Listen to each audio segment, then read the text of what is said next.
was a very, very windy evening tonight. And what I'm thinking about a lot actually is interesting. It's the flood.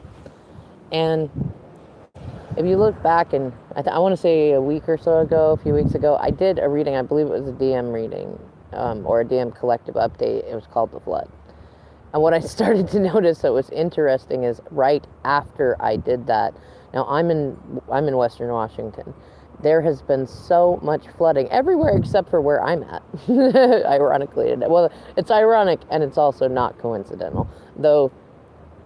There is literal flooding, like literal flooding. And there's been others coming to me, sharing dreams with me, and all of them include either submerging in water, or submerging someone else in water, or swimming, or flooding of some kind. Now, I'll tell you what I've been called to tell a lot of them, like in dream time and in reality, water, I mean, it represents life. Think about it. Blood is like, what, 90% water? Or, yeah, 90% water, 10% iron, and some other shit. Water is life, just like indigenous people say. Though it also represents emotions. Like, especially when you're thinking about water signs, like, they are submerged in emotions. Anyone who has, like, really strong Pisces, Scorpio, Cancer placements, like, they have, in their life theme, they deal with emotions a lot. Capricorn also, but not quite as much, because obviously we're mostly earth, but we're the only earth sign that also has water in it, hence the like sea goat part. Now, that is a very big synchronicity going on right now. I know that it's not just our state that is dealing with crazy weather or things of that nature, though. Think about it, like, it is a flood of feminine energy. It is feminine energy doing a masculine thing in many ways. And it's relatable to a quote that I recently kind of made a part of my magical journey with the help of a friend that says, let me lead you to the river where you can be reminded of what it feels like to be moved by something you cannot control. And think about it. In terms of human beings, there's a lot of shit that we can control. Shit we really shouldn't be controlling, but we can, so we do. Weather, we can do some manipulation of it, but in terms of natural disaster shit, or even in terms of when we do manipulate it, we typically make it worse. It's kind of like, you know what, it always reminds me of, like, when those scientists were talking about making GMO mosquitoes to try to combat the Zika virus. And it's like, how many times have we fucked with nature and had worse consequences come out than when we left it alone, whatever the negative aspect was that we were seeing, like, we replaced it with a worse fucking problem, right? So it's kind of like that. And right now, I put this as a twin flame update because this isn't just DMs going through this. I know I've been speaking with many of you feminines, and those of you that are on my wavelength and on my channel are also seeing similar things. And the great thing is, those of you who have been doing your healing, those of you who have become more whole in who you are, you've been working on your shit, you've been loving your DM or DX, or vice versa, as a DM, you've been loving your DF or DX, and working on you, like releasing that 3D attachment without going to a bitter, cold, or unyielding place emotionally. Like, you're getting out of that, fine, you're not giving me the attention I want, so I'm going to ice you out. No, you're in a place where you're like, you know what, I love you, and it's cool, whatever journey you want to do. Me, karmic, something else, whatever, I'm going to work on me. I'm going to keep working on me, not just because it's more healthy and important, but because I like it, because I love me, right? So those of you that are on that wavelength, whether, you're in masculine, feminine, or non-binary energies, you are in a space where you should be in a space where you can see others around you, not maybe in a 3D sense, but you could see energetically that people are attempting to bring you down, or throwing the bricks at you, doing things like that, and you are not, like, you are experiencing normal human emotions about it, but you're able to flow in it, which is similar. Like, if you live in an area that is either prone to flooding or could be flooded, what a lot of people do is they don't prepare. Maybe they have some sandbags, maybe they have some flood insurance, but how many of them have a boat that is big enough to have their essential stuff in it so that they can get out? Not many, but that's why we have so many attempted rescue vehicles. But I was just watching a video the other day about a city that, like, yes, it does get flooding, but it has been decades since it's flooded as bad as it is right now. It's like a city north of me. And there's a dude out there like rescuing people in a tractor that can handle the water and shit. And it's like, that's what I'm talking about. Like, that dude knows, and he knows he could swim, he knows he could do his shit, and he's going to rescue the people that they didn't prepare. You know what I mean? Like, really, as humans, we should be smart enough not to put houses in the middle of flood zones and landslide zones and earthquake areas, though, you know, we're human. So it's kind of similar to like the twin flames effectively in that scenario are the people on the tractor that are like, yeah, this is scary. Yeah, I have my feelings. Yeah, it could go fucking weird, though I'm going to keep doing good in this world. I'm going to get as many people out as I can. I'm going to help people get more self-sustained because I'm not going to be codependent and rescue, though I'm still going to do good in the world. I'm still going to do my best to do it, right? And those of you that are listening to this, is very likely you are in that energy, and that actually your twin flame is also in that energy, though in the timeline you're in, you may not necessarily be seeing it in the 3D, though as you should have already been in a good enough place to learn by now and feeling whole about it, you know that time is not linear, and your own journey, in order to help you really achieve that self-love and become the light worker that you're intended to be through that self-love, it may be that your higher self, your 5D self and spirit are lining you up with of your twin flame who does not appear to be ready, so that you will not stop on your journey. Now, many of you are probably already aware of this to some degree. This is probably just confirmation for you. If so, woohoo. If you didn't know about it, stop and take the time to think about it. That might be your next step in there. Especially because if we're talking about somebody that you believe is your twin flame, and you really genuinely believe that that's them, and you do want union at some point, then you got to get out of the mentality of believing that if they're not giving you the attention you want, or apologizing, or in union with you, it is very unlikely that they're doing it on purpose with the intent to hurt you. And if they are, then think about it. If you really love this person and you really believe that they are capable of all the good that you see in them, then they are that person. And the only reason that they would be acting with you the way that they are is because they are protecting you. And protecting themselves too. It's not like it's unselfish, though. Think about it. Someone who really loves you would be far more likely to hurt you, to keep you away from danger, than they would be to, like, go, oh yes, I'm so sorry, let me be with you. Like a lot of the twin flames who are still in karmic relationships at this point, I'm talking people that have been observing this for, 2, 3, 5, 10 years or more, that they're acting the way they are with you because they've gotten themselves in such a situation that they feel like it would be too dangerous for you to be involved in it. Now, the great thing is Spirit knows this, right? And Spirit is helping to turn the tables. And it's likely that Spirit's also showing you how to embrace your shadow sides as well, because a true emperor / empress also recognizes that our shadow sides are a part of our human side, right? And that's part of this flood, right? It's not just a physical 3D as in the land is flooding. It's that the well is filling back up. The wells of emotions. Emotional constipation is moving through. And I named this video Turn Tables because that's effectively what's happening right now. So for those of you that may be experiencing people misrepresenting you, people threatening you, people trying to like take you into court or doing things like that, or if you have like shit happening to your car, to your place, anything like that, recognize that it is simply the shifting of energy, and that the water, the emotions, the life is flooding back in. The well is filling up again. And that's where the tables are turning, because a lot of the karmics that are involved, both with you and or with your twin, like, part of it is that they were meant to go sooner, and they've not gone towards their healing and wholeness like they were offered to. And they're still in their mind saying, why aren't things getting better? I wish that things would get better. Why am I not better? Why do I not feel lovable? Why does it feel like my partner is still in love with somebody else? Like all this stuff. And so they're like asking the universe repeatedly for resolution, for help, for feeling loved, for all that shit. And so Spirit's like, well, look, motherfucker, first of all, I've been trying to get you to move forward. I got somebody waiting for you. That's fucking exactly what you wanted, because you've been manifesting them every time you think a thought about, I don't like this stuff in the person I'm with. And yet they won't let go because of codependency, because of the way that the collective has been moving, shit like that. And the other part is, what is it? There's a meme that says, sometimes the universe will bring you the same situation over and over again to see if you're still a dumbass. You know what I mean?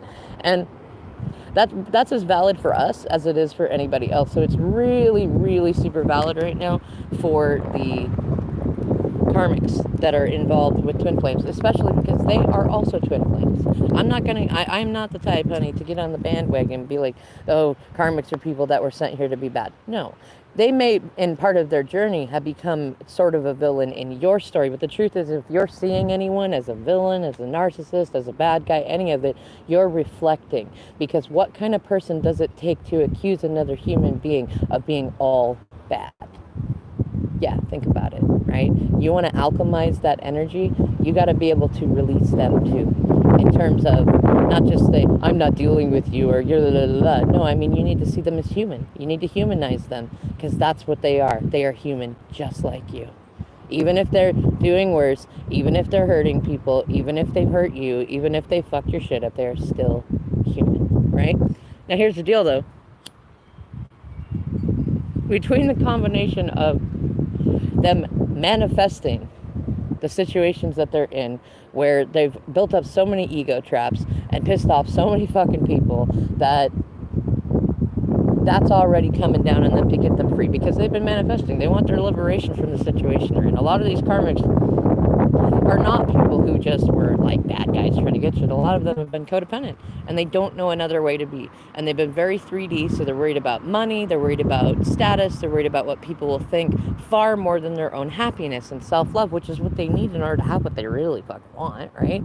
And then the other part is karma. Like, they came into this lifetime to learn certain various lessons. And you got to recognize too that if you are a twin flame, part of your light work is like, it's not woo woo, I'm going to heal people. It's that people are intended, you know, when they interact with you, when someone comes into your vibration, whether through your twin or through your kids or through, you know, your work or through, I don't even know where you park your car, they are intended to interact with you for some sort of redirection, shifting, unraveling, re-raveling, something. Like, you got to really have the self-love and self-respect to recognize that Spirit does not line you up with people willy-nilly, and certainly does not do it to hurt you. Everything is happening for you, not to you, right? So there's the karma of that, though. But because a lot of these karmics, like, not only have they been staying in situations they've been praying to get out of, on top of that, a lot of them have been intentionally shitting on, especially on DFs, because there's a lot of this feminine energy. We got a collective motherhood we got to fucking heal. But, so, they've been intentionally shitting on you, hoping that if there ever was a day that you stand in your divine feminine energy, your divine mother energy, that you wouldn't be able to have a leg to stand on effectively.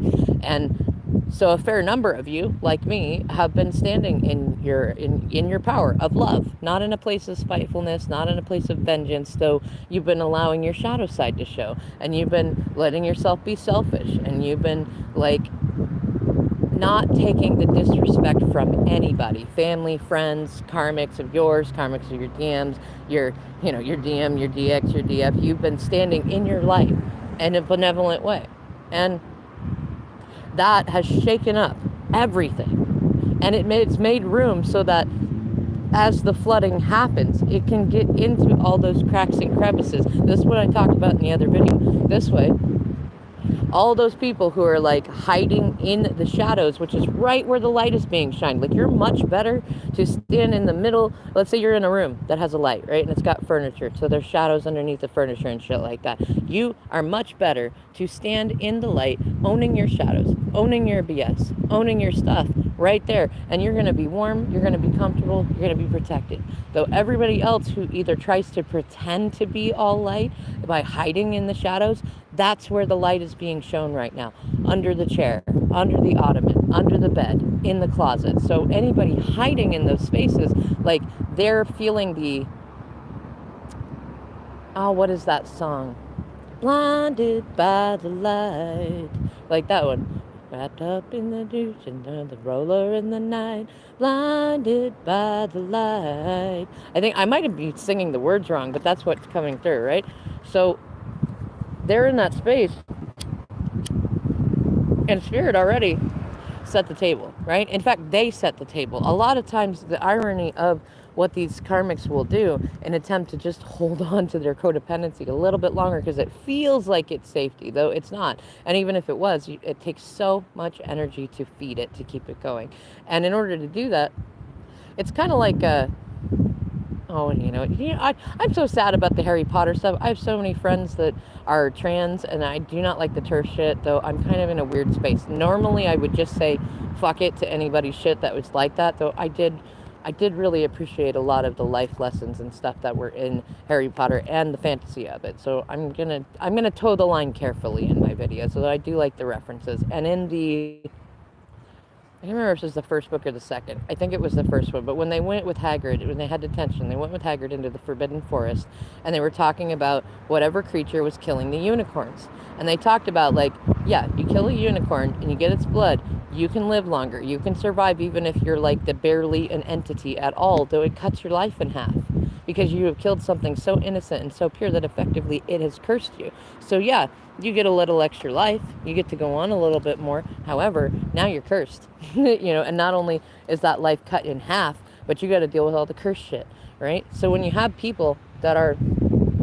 This is why I discourage eye for an eye shit. That's why I discourage retaliation things. Even if you get into energy like I did of self-righteous indignation and standing up for yourself, you still got to be in a benevolent place. And the great thing about benevolent is, like, malevolent is one of those, it's either all good or all bad, all evil or all not. Like, that's malevolent. Benevolent includes the shadows, but it's in a way that is for the good of all. For the good of all. Like, if you're going to be in an energy that is similar to retaliation, then you want to be in a space to where you recognize you are allowing people to feel hurt by what you are doing for their healing and for yours. Don't do it just because they've been a dick to you, or they've said shit to you, or you feel they've ruined your life, because then you're being malevolent too, and you still got healing to do. And when you're in that space, like, yeah, you're going to be going through the cycles with them. So when you can get to a place of inner peace and self-respect and self-love, that you can enjoy your shadow sides too, your catty nature, your bratty side, like all that kind of shit, you could do a lot of good with that too. Especially because then you become a whole human. And yeah, that's a lifelong process that's never really over. And there are definitely times you're going to dip in and out. Though the ability to both own your BS and forgive yourself is it's beautiful fucking alchemy. Like, it really, really is. And in any case, so a lot of these karmics, and even obviously, as noted, some twin flames, well, they're all twin flames. Karmics are twin flames too. They're just karmic to us in that state because we get into hero, villain, victim shit. They're really there to help us learn to be self-sufficient and love ourselves, and the same with our twins, right? So everybody's twin flame in this. And like you yourself, if you're in that hero, villain, victim shit, you are also healing. And the karmic, quote unquote, who was brought in to help you with that. So find your motherfucking gratitude for them. Okay? So now we see that they have actually set the table for us. Like, if they've been in a space of, like, saying, like, oh, divine feminine or divine masculine, they're too good for you, or too good for me, or they might tell, or they're just a bad person, or this and that. And what it is that they are afraid of you. They are intimidated by your light, by your love, by your goodness. They might even, do a whole lot to turn your twin against you and say, no, that's pussy shit. You're going to get run over. You're going to get railroaded and shit, while doing that same fucking shit to them and to you. So guess what? When they do that, they're setting your table for you. That means that they're seeing you glow up. That means that they're seeing you being totally adorable and lovable, just being yourself, not pursuing, not trapping, not manipulating. And so in their minds, they're in a fear space. And fear is a very, very strong manifesting energy. Why do you think so many things happen so fast when we are afraid, especially collectively? Because fear is a very strong manifesting energy. Problem is, fear is something that, it's kind of like, what is it? The Polar Bear King. One of my favorite childhood movies. And in it, like, one of the villains was teaching the other villain, when making a potion and stuff, to make sure not to add too much evil. And he said, too much evil destroys evil, right? So this is part of that flood energy and part of the table's turn. So anybody who's had your name on their lips or in their heart or in their mind who has been in a negative place about you, they have set your table. They have set your table for you as your goodness, your power, your ability. Even if they've been telling everybody that you're like a manipulative, horrible person, guess what? They know that that is not the truth. And so they are sending that out into there and actually setting your table with the truth. That you are a good person, that you have stayed in your own lane, and that you are deserving, and that's why you were already chosen. That's why they've been intimidated by you. That's why the goodness comes to you. That's why you are protected, and they have helped to manifest that. And any karmic that's been trying to, and I'm talking whether it's a coworker or sibling, a parent, a lover, an ex, any of them that have been trying to keep you back or hold you down. The tables, for one thing, they were already turned. They were already kicked over. The karmics actually did it themselves, though they kicked it over, and then Spirit was like, okay, now we're going to put that table back on top of it, and we're going to reset this table with everything that you're afraid will happen, okay? Now, fear turns into a tangle beast, right? It's one of those, you have to constantly feed it. It's like the alien Venus flytrap from, I wanted to call it Suddenly Seymour, but it's Little Shop of Horrors, right? And you have to keep feeding it, and you have to feed it your life force. You have to keep it going, and you can suck and drain intentionally or unintentionally from others around you, but you have to keep feeding it. The problem is, too much evil destroys evil. Too much fear becomes paranoia. Paranoia becomes crazy shit, right? And so these karmics are in that space to where they have grown their fear far too much. They don't have the self-discipline to rein it in. They're afraid to face it. And now, not only did the tables get turned over so that all the shit that they had on it got pushed off, just like they were afraid would happen. On top of that, when the table got turned back over, if you listen to Spirit, it said, just wait while we set your table. And now you are seeing that your table was actually set by anyone who was disparaging you and anyone who was sticking up for you. Like, it's all right there. Like, it's all been set up for you with that shit. That all you have to do is keep working on you. Not worry about contact, communication, any of the shit. And be in that place of faithfulness about yourself, about your twin, about karmics, about anybody. And when you're in that space, you get to watch the magic happen, right?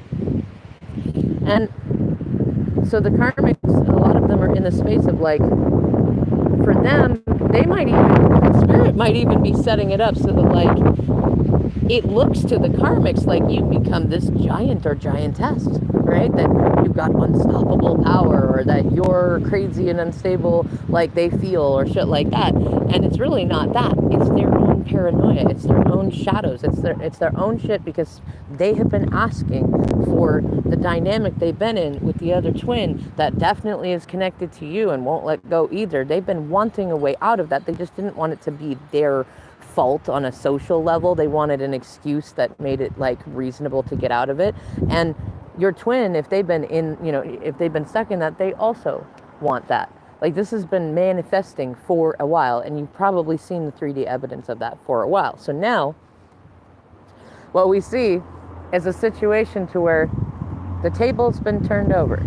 It's knocked off everything the karmics and anybody said that they had to offer, because it was towers, it was faulty foundations, it was sandcastles, right? And then the table got reset. Like, you had an empty table. You might still be seeing it being set right now. And it's all deliciousness. It's all goodness. It's all sustainable stuff. It's all good for you stuff. And it's comforting, and it tastes good, right? And so the karmics are watching that happen, and that is creating the flood for them, the flood of emotions that they're being moved by something they cannot control, and it's freaking the fuck out of them. Though it's also granting them their wish, and granting any twin flames caught with them their wish for their liberation, for their freedom, to be free from people who are trying to use them, manipulate them, trick them, take things that they have so they can grow. Though we're just coming out of Scorpio season, and I'll do some more talks later, but effectively right now we're in month 21, and we're going backwards, forwards. So we're headed into month 20. Month 21, world card, right? End of old cycles, start of new cycles. Month 20, judgment. And it's going to be in Sagittarius season. Like I said, I'll talk about this more in a different video, but Sag season is a perfect fucking energy for judgment. And judgment is two things. One, it is literally judgment. And like it could involve some court stuff. It could involve stuff like that. But it's two things. One, it's self-judgment. Two, it's judgment of the social, like the court of public opinion. Three, it's judgment from the person or people that you're with. It's also revealing of truths. And one of my favorite interpretations of the judgment card came from my Alice in Wonderland deck, which had the white rabbit on it with the trumpet, and it said it heralds a new quest beginning, right? So then right after that, in Capricorn season, another perfect energy is going to be month 19. The sun, clarity, like inner child shit, actual children stuff. Things are about to be really fucking magical. Let's put it that way. So I'm going to end this here because one, I'm cold, and two, it is windy, and my phone almost wanted to like fly off this thing. So I'm going to say this. Let the flood come in. Let yourself have your feelings. Make sure you're in a space to where if you're saying something, if you're standing up for yourself, if you're talking truth, any of it, that one, you're thinking about the forward consequences of your actions and you're ready to own them, including the ones that you cannot see just yet because you're being moved by stuff that you cannot control either. Okay? If you're still in an energy where you have not learned to release control, this will carry you away with it a little bit. It's okay. Let it happen. You need to learn those lessons so that you can be in a place of inner peace and stability and comfort no matter what's happening around you or what part you may play. Then watch the flood. Watch the well fill back up. Imagine that all of us in the collective have basically been staring at wishing wells and fountains that have been dried up. The wells ran dry. Now the wells are refilling. Okay? Give that some time to happen. For some it'll be super fast. For some it'll be a slower trickle. Though for everyone it is happening. And as the water floods back in, as the wells fill back up, the emotions come in. And all that coldness and disconnection and shit like that is going to be dissolved. All you have to do is sit in a place of faithfulness about that, about yourself. Know who you are. Stand in your fucking power. You don't need to retaliate. You don't need to do anything like that. Just speak your truth and tell your story. That's more than enough. That's more than enough. You are more than enough. You have already been chosen. You were already claimed. And all because you worked on you. All right, y'all, I'm going to end this here. I love you so, so, so, so much. I'm probably going to start doing a lot more videos, and I'm going to start getting back into catching up on the readings I already said that I would do. I'm going to do some more. So if you want to get on the lineup, wickedlydivinefeminine@gmail.com is a perfect way to reach me, or comment below and we'll figure it out. Either way, I love you so much. Make sure you buckle up, Buttercup, because it's about to get fun and weird.